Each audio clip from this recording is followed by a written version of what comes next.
but he doesn't specify exactly what he wants. Nobody knows what the outcome that he wants is. So both Iranian officials have been watching this process carefully.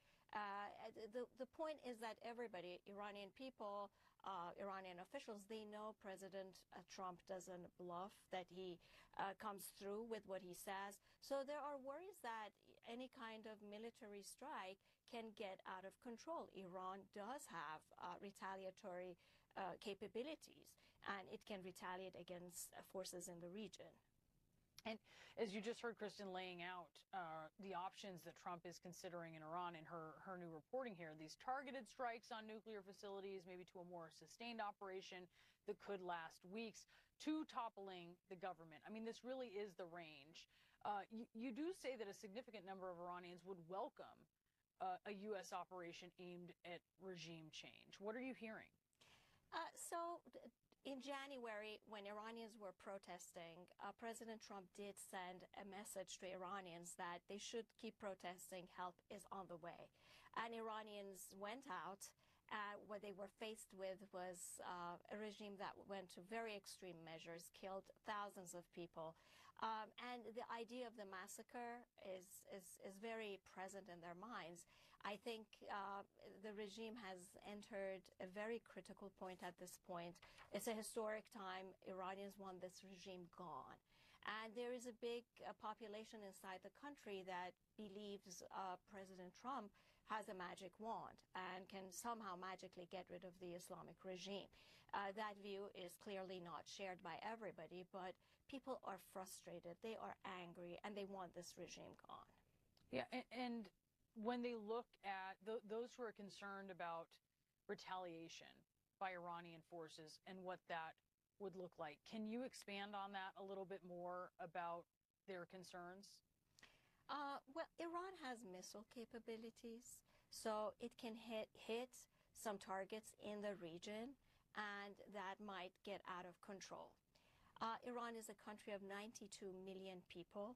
It is made up of many different ethnic groups. Many of them have been seeking independence and separation from Iran. Many of them are armed. Any kind of instability in Iran can lead to a civil war, and that civil war, that instability can spill over to the region. So there are some very serious concerns here. For your protection? For my protection. How old were you when you were placed in foster care? I was 15. Now 22, Ahim King is studying to be a nurse at Florida State University in Tallahassee with dreams of going to medical school, something he always thought was out of reach as a foster child. He says he felt lost in Florida's foster care system, despite the fact Florida law says foster children are supposed to be made aware of their rights. You have to have that mental fortitude to keep on going and keep on asking for help. You may find something like Foster Power, and then that just be the thing that clicks. Ahim found this app called Foster Power. It changed everything for him. Foster Power is the first and only app in the country that explains the benefits, protections, and legal rights of kids in foster care in Florida, all in one place. There's guidance on court appearances, mental health, education, and more. What did it resolve for you? It helped me get to medicine. So I started taking medicine, and my scores went up just like that. It was amazing. And you wouldn't have known about the medicine had you not looked at the Foster Power I would app. not have known about anything, any mental health services, nothing. Taylor Sartor, an attorney in Tampa, Florida, created the Foster Power app. I like to say it's everything you need to know if you're a child in foster care. We started to have questions about different things that they were entitled to. Do they have the right to visit with that sibling or not? Someone may be prescribed psychotropic medications and didn't want to take it. What happens next? You can click judicial review. You can see what type of hearing this is, and it really just explains any hearing that you could expect. When 24-year-old Dina Santos was in foster care, the Foster Power app wasn't available yet. She and her siblings were separated, and without the app, she didn't know she had the legal right to contact them. I felt like my experience was so isolating. It sent me into a spiral of depression. She now travels the state training case managers, group home staff, and foster children about the app. I realized when I was 18 that there's a disparity when it comes to the lack of information around the resources we were being given, and I turned into an advocate. Isabella Cruz had been in foster care her whole life when, of all people, Taylor Sartor got assigned to her case and told her about the Foster Power app she'd created. I didn't have the answers to my questions. I didn't know that I was going to be able to go to college. I didn't even know I was going to be able to graduate high school. She found those answers in the app. Isabella is now hoping to study medicine at the University of South Florida. I have an apartment. I'm in school. I'm about to graduate, and I don't think I could have done that without the app. Knowledge is power. Knowledge is power.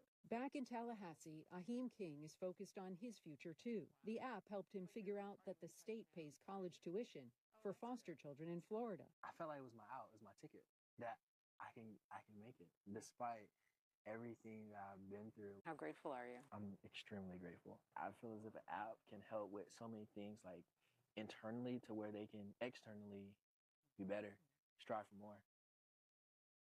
Our previous plans for Gaza failed because they never addressed the core issues: terror, hate, incitement, and indoctrination.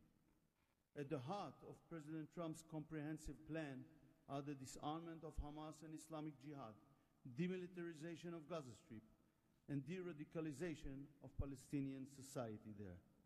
It's the first plan to address the root of the problem.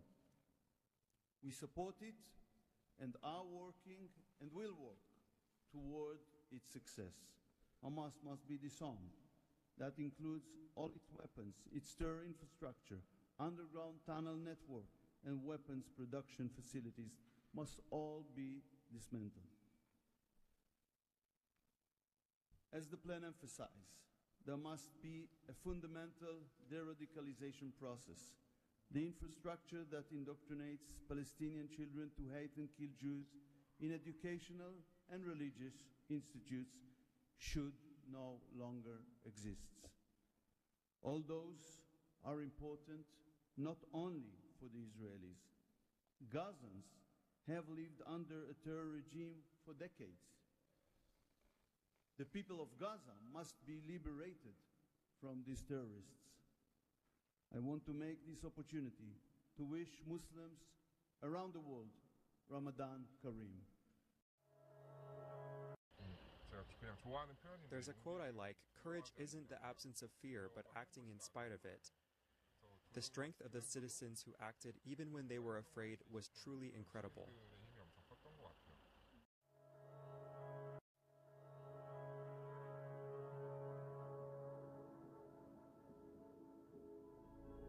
Andrew Mountbatten Windsor remains under investigation after being released from police custody.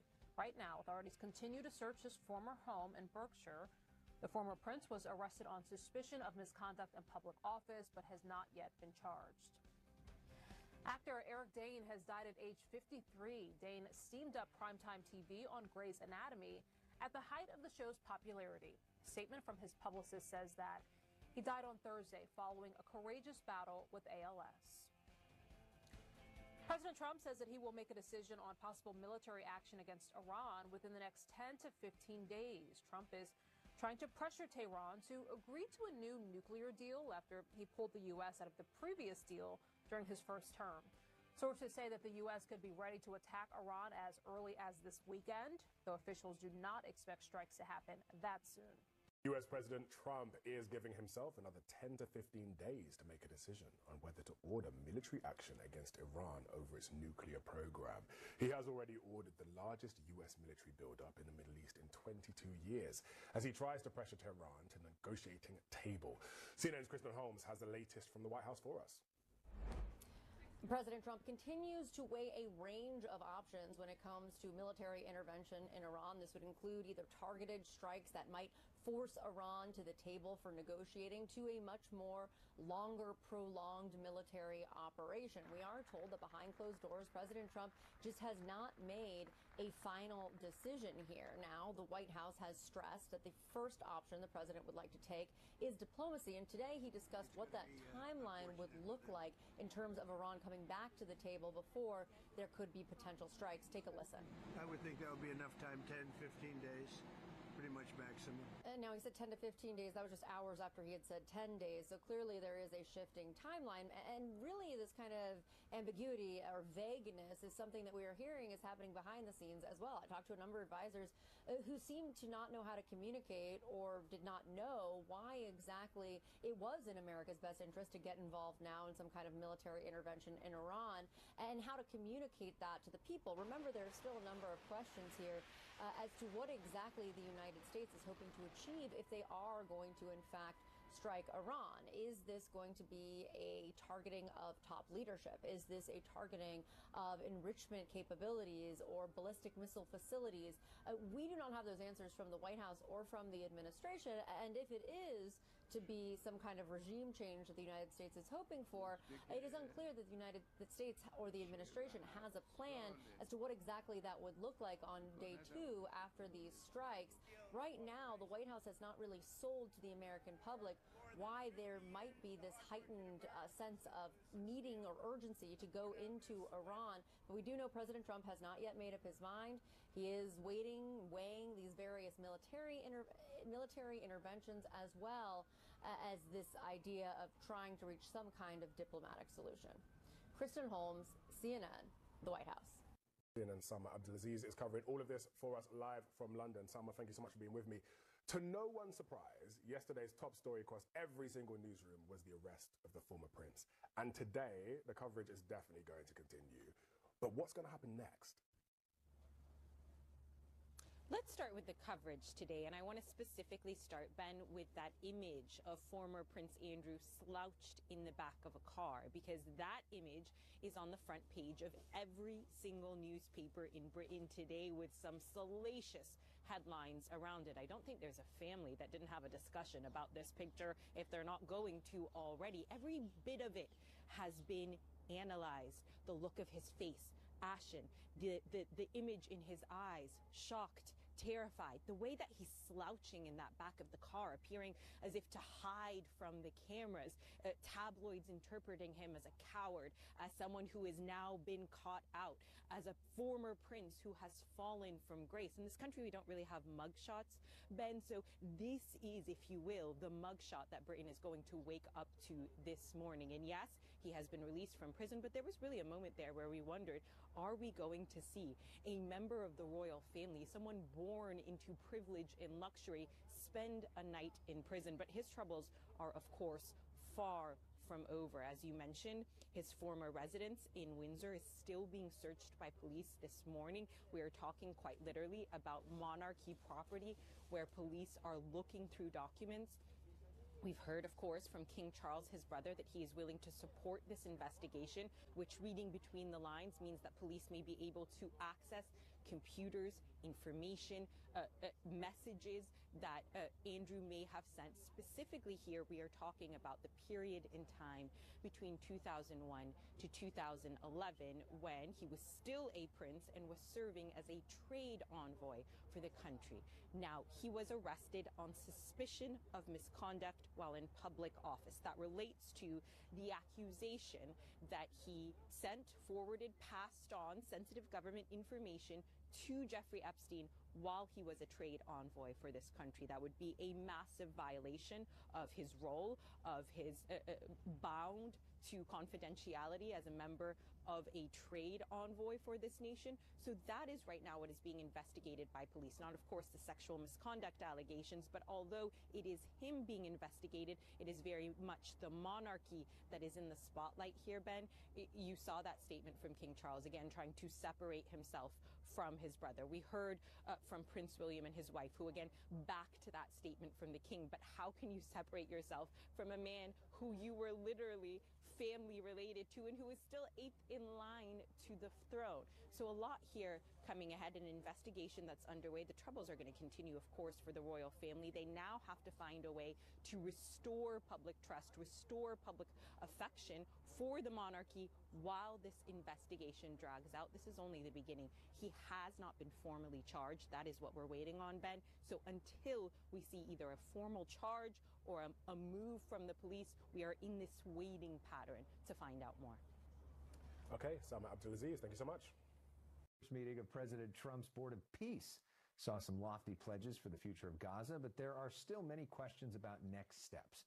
President Trump said that 9 nations have pledged more than $7 billion in aid but didn't say how or when that money would be spent.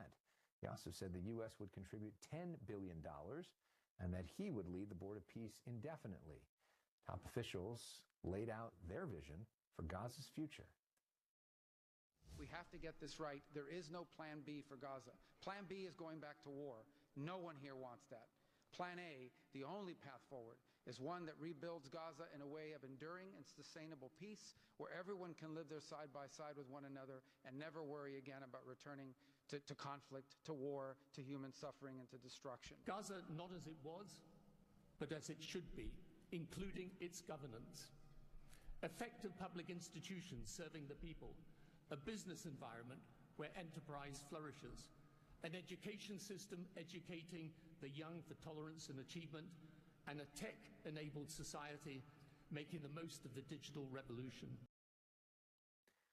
There are questions about how these goals will play out. The humanitarian situation remains dire. Still, some Palestinians are expressing hope. We hope that the reconstruction happens quickly and the money that has been allocated truly goes to the right place and isn't mismanaged in any way. Perhaps the biggest issue is the disarmament of Hamas. Israel's prime minister says that the U.S. agreed that Hamas must disarm because Gaza must be demilitarized before reconstruction can begin. The verdict is in. A judge in Korea declares former President Yoon Suk-yeol guilty of insurrection. Hamas soldiers were deployed to the National Assembly, entered the compound using chocolate while climbing over the fence, were mounted tax rights. The sentence, life in prison for former president and 30 years behind bars for his former defense minister. President Yoon declared martial law in a surprise televised announcement late on the night of December 3rd, 2024. Soon after, soldiers began arriving by helicopter near the grounds of the National Assembly. Choppers that were also filmed that night by Ha Woo-jin. He and his wife Song Hwa were among a growing crowd of protesters who spontaneously gathered outside the gates of the legislature that night. We looked up on the internet, what could we do? And then my wife said, we need to go and stop it at the parliament. They say they left their cat extra food that night, not knowing when or if they would ever come home. We arrived around midnight. There were already 200 or 300 people gathered.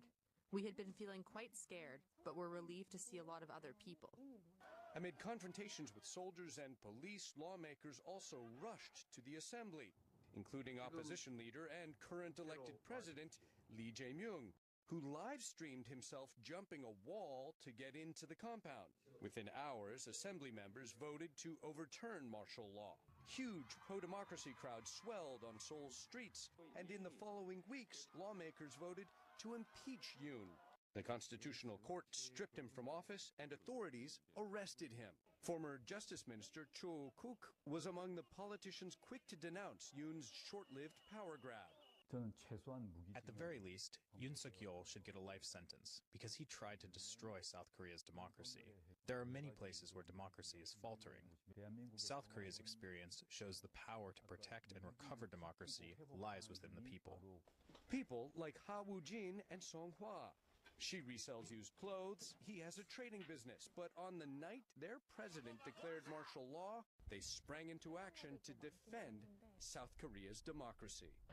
The strength of the citizens who acted even when they were afraid was truly incredible.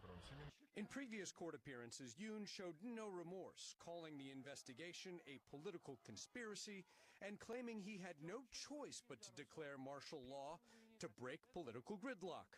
Those arguments clearly failed to impress the judges. It's something the former president may want to consider if he chooses to exercise his right to appeal his guilty verdict. Ivan Watson, CNN, Hong Kong. In the forest, every least thing's important. It's all threaded together. So you can't tell where one thing ends and another begins. Train Dreams has won Best Feature of the Year at the Indie Spirit Awards, as well as Best Director for Clint Bentley and Best Cinematography for Adolfo Veloso. Both men, who are also Oscar nominees, say they knew the film was special while they were making it. I connected with so many aspects in the movie, and I was really connected to certain things that made the project be very personal to me in a way. A lot of crew brought a lot of themselves to it, and even brought like heirlooms from their grandmother that they wanted to put in the film, things like that. Japan has taken baseball from the U.S. and recreated it in its own image. Baseball gave Japan an outlet to succeed on the world stage. Homecoming, the Tokyo series, looks at last year's Dodgers-Cubs historic season opener in Japan as a lens into the country's passion for the American pastime. The documentary screens in U.S. theaters next Monday and Tuesday. Locations and showtimes at fathomentertainment.com. In Hollywood, I'm David Daniel.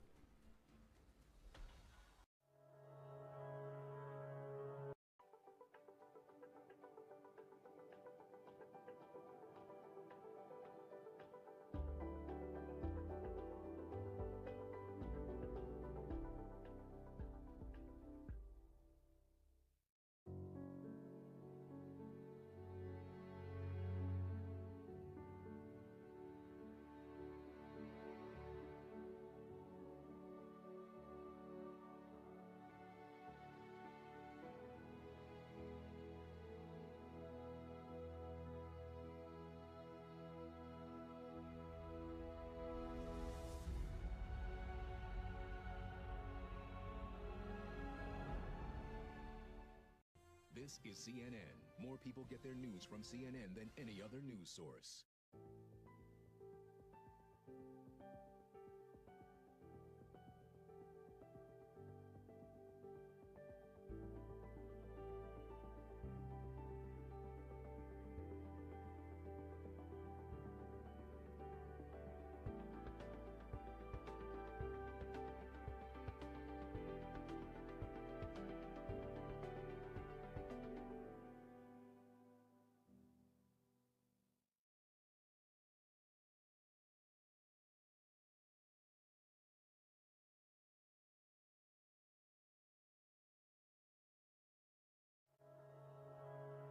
Senator Bernie Sanders calls artificial intelligence the most consequential technology in the history of the human race.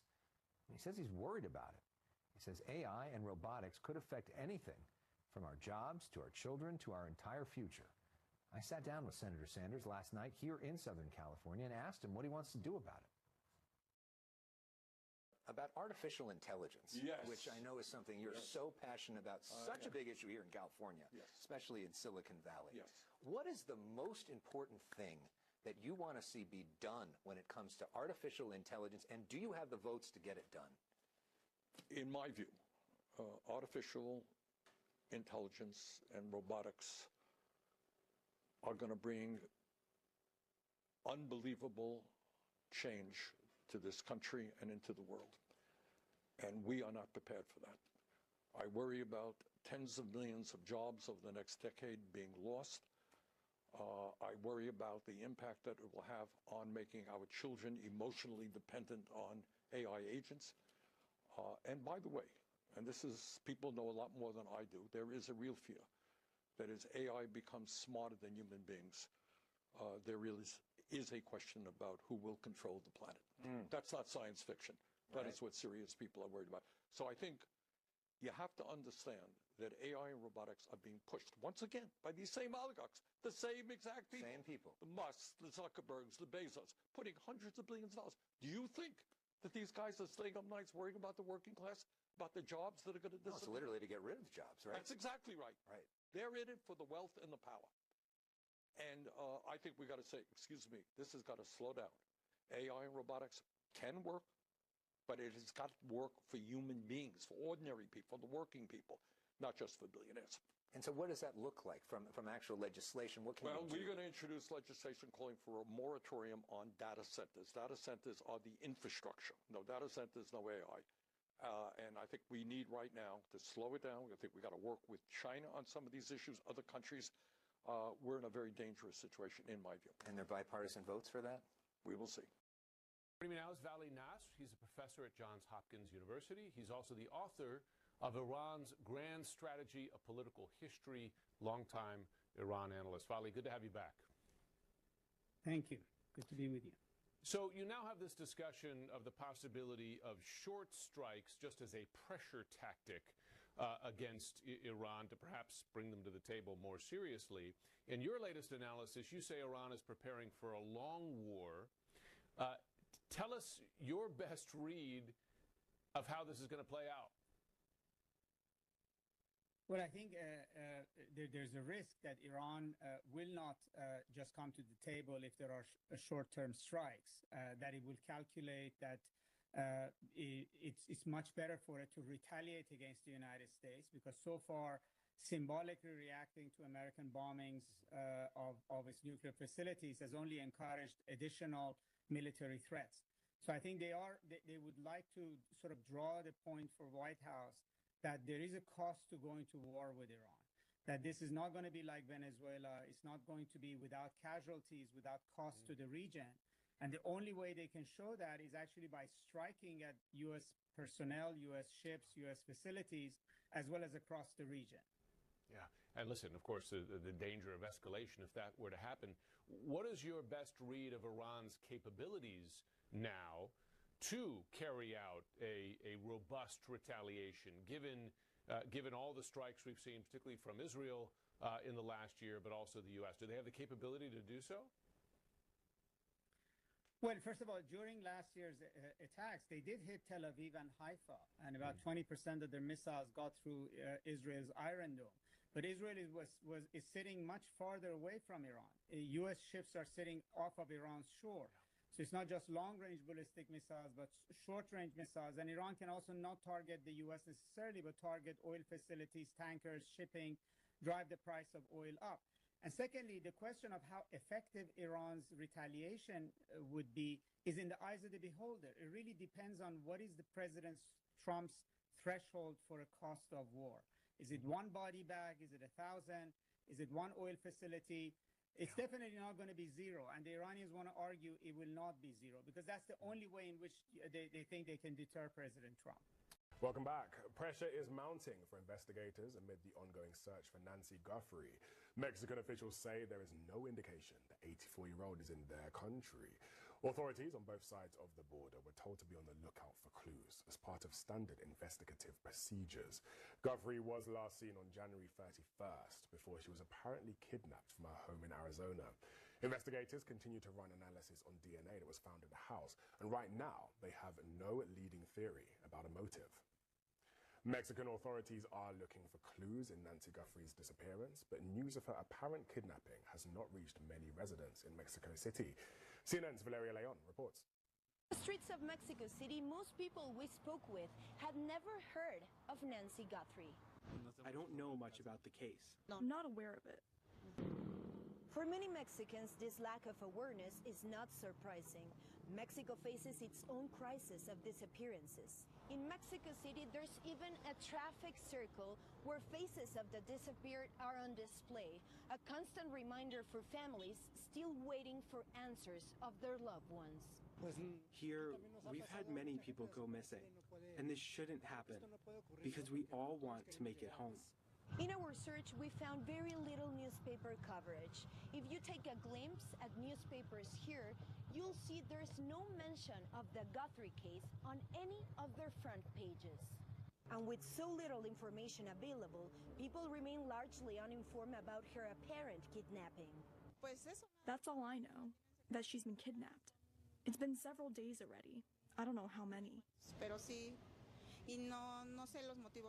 That stands in sharp contrast to the United States, where the case continues to generate intense speculation. For now, on this side of the border, the disappearance of Nancy Guthrie remains distant. Valeria Leon, CNN, Mexico City. A battered soccer field amid a wasteland of ruin in Gaza City. For the first time in 2 years, Palestinians are playing again. Determined to get back on the pitch after a devastating war. أكيد الأمل جزء أساسي من حياة الإنسان، يعني الواحد مجرد ما يشوف صورة الملعب ما بين كل الركام هذا وما بين كل الردم ترجع له النفس بترجع له الأمل إنه يرجع ينشط بالرياضة في قطاع غزة. The Palestine Football Association and Gaza's soccer clubs cleared rubble from a destroyed building that had collapsed onto this